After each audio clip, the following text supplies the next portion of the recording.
What does it mean to be financially independent? How much money do you need to save up in order to be financially independent? How many times will I say the words financially independent during this video? Those answers and more coming up.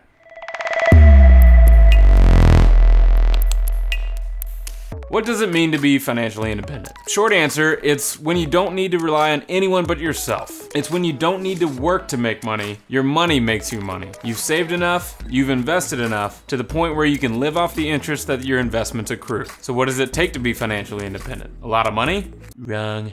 You don't need to be rich to get rich. I say this a lot and you'll hear me say it a lot more. All you need to be financially independent is discipline and delayed gratification. So according to experts, aka financial professionals, aka not just some YouTuber, you can consider yourself financially independent once you've hit that like and subscribe button down below. If only it were that easy. No, for real, you can consider yourself financially independent once you can live off of 4% of your total investments per year. Okay, so I've always been told that as a rule of thumb, you need at least $1 million in order to retire. Now, using a compound interest calculator like the one in the description below, we can tell that compounded over time, it actually takes much less than you'd think to reach $1 million in retirement. So don't worry if you don't make a lot of money. In fact, not making a lot of money may even put you in an advantage. We'll talk more about that in a second. But if we look at that $1 million in terms of financial independence, 4% of 1 million basically means I have to live off of $40,000 a year. Now, depending on your current situation, that could sound great, or that could sound like a nightmare. Money is a very relative thing. Which leads us to our first step, which is determining the standard of living that you feel comfortable with.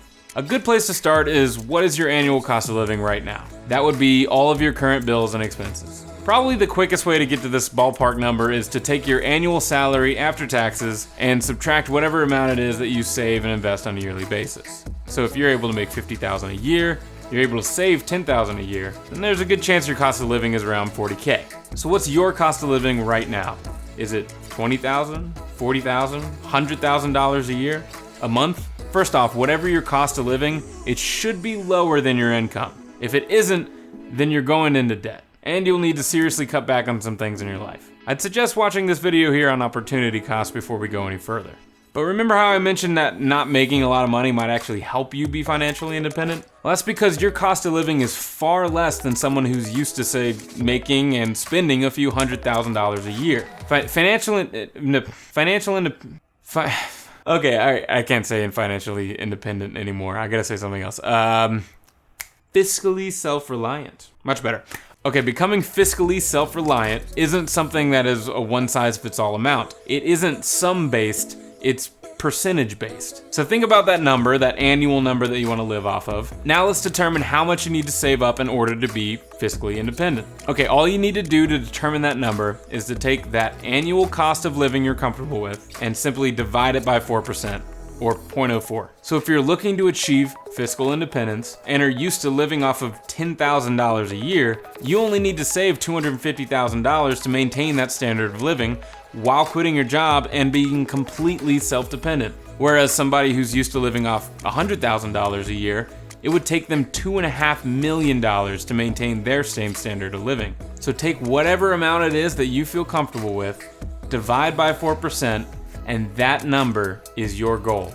That's how much it's gonna take for you to quit your job, to get off the grid, to be completely free from anyone's financial shackles. Now, depending on your level of investment knowledge or experience, that number could look daunting or discouraging or unachievable. I promise it's not. Discipline and delayed gratification. And the best thing about it is you determine how fast or how slow you get there. Spend less than you earn, avoid debt, and invest the rest. Now, if you'd like some encouragement and some tips on just how achievable this can be, watch some of my other videos. And if you're just looking for general finance tips, check out my playlist on financial literacy. Thank you all so much for tuning in. If you like this video, please let YouTube know, and I'll be back next week with just another tip